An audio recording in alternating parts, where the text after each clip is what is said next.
So let's talk about a decade in India's recent history that was less about slow, steady change and more about a series of, well, earthquakes.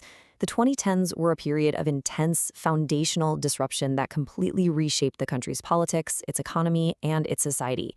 We're going to break it all down. Here's the thing you have to get about the 2010s. You can't think of it as a straight line. It was really a decade that was fractured right down the middle, with a huge political pivot creating two very, very different eras. So let's set the scene. The decade kicks off with an established government, the Congress-led UPA, and they seemed pretty secure in their power. But just beneath the surface, a crisis of credibility was brewing that would eventually cause the whole system to just unravel. Even though they won a big election in 2009, the government's authority just seemed to vanish, and with startling speed. A new phrase entered the national conversation: policy paralysis. It perfectly described a leadership that seemed frozen, totally unable to act on crucial issues, and just letting all the momentum stall. Now, this paralysis didn't just come out of nowhere, right? It was being fueled by this relentless drumbeat of major corruption scandals, and each one was just chipping away bit by bit at the public's trust in the entire establishment. I mean, talk about a moment of national pride turning into a source of national embarrassment. The 2010 Commonwealth Games were supposed to be India's big showcase to the world, but instead, they became a symbol of systemic rot. There were reports of deep-seated corruption in pretty much everything, from contracts to construction. And if that wasn't enough, then came the 2G scam. An official report claimed there was a colossal loss to the nation in how telecom licenses were handed out. And look, this wasn't just about money. It implicated key political allies, and that fueled this perception that the need to keep the coalition government together was enabling corruption at the absolute highest levels. So you can imagine by 2011, people were fed up, and all that simmering anger, it just boiled over. The India Against Corruption movement, led by activist Anna Hazare, brought thousands and thousands of people onto the streets, all demanding a tough new anti-corruption law.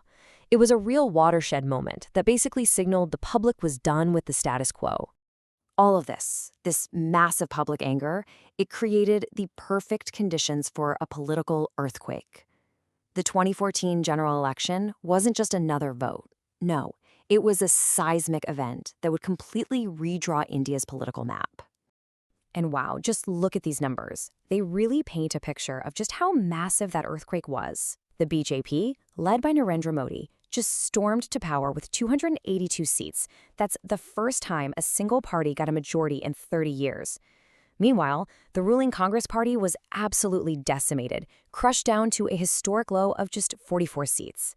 So what happened? Well, it was basically a perfect storm, right? You had widespread public anger over all the corruption and a perceived leadership vacuum. And you combine that with a powerful, almost presidential-style campaign promising decisive governance and development. The result was this Modi wave that just swept a whole new political order into power. Okay, so a new government comes in with this huge mandate. And let me tell you, they did not waste any time. They immediately launched a whole series of aggressive and often really disruptive reforms that were all intended to forge what they called a new India.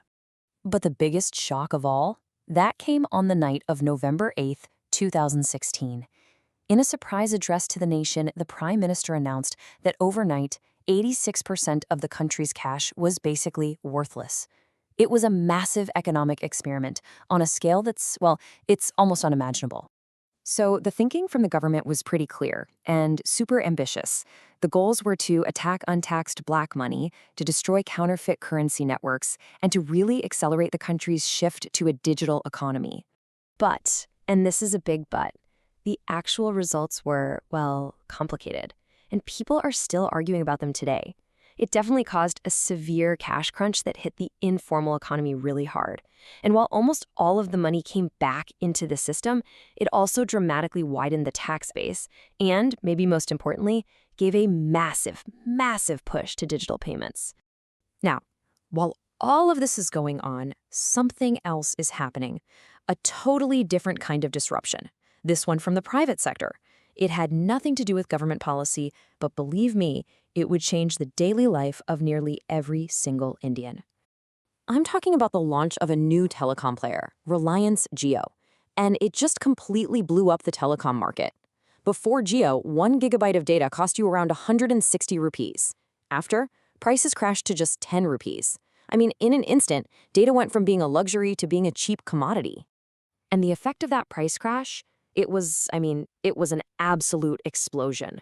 Data consumption in India shot up by a staggering 500%. This single corporate move connected hundreds of millions of new people to high-speed internet, and it totally changed how India communicated, watched movies, and did business. Okay, so we've talked politics, we've talked economics, but the decade was also this huge battlefield for civil liberties. And this timeline here shows you the crazy judicial seesaw in the fight for LGBTQ plus rights. You had a landmark High Court ruling in 2009, then the Supreme Court shockingly reversed it in 2013 before finally correcting its own mistake in a historic 2018 judgment. And that final verdict, it was so much more than just a legal document. This quote from Justice Indu Malhotra really gets to the heart of it. It was a profound statement on morality, on dignity, and on the right to identity, and it finally struck down a colonial-era law once and for all. So, let's step back. As the decade drew to a close, it was pretty clear that India was just a fundamentally different country than the one that entered 2010. A new foundation, both digital and physical, had been laid. And a big part of that new foundation is what people call the India Stack. Think of it like the new operating system for the country. You've got Aadhaar, a digital ID for over 1 billion people. You've got UPI, this revolutionary mobile payment system. And you've got a physical highway network being built at twice the old speed. It's the new plumbing for the nation. But here's the thing. For all of that incredible transformation, the legacy of the decade is, well, it's a real two-sided coin. On one side, yes, India became more centralized and digitally connected. But on the other, it ended the decade with a slowing economy, deep social divisions, and a looming environmental crisis. And that really leaves us with the big question, doesn't it? The 2010s were, without a doubt, a decade of radical disruption. But was it the kind of creative disruption that clears the way for a stronger future? Or did it just leave behind more problems than it solved? That is the complex and still unfolding legacy of India's most disruptive decade.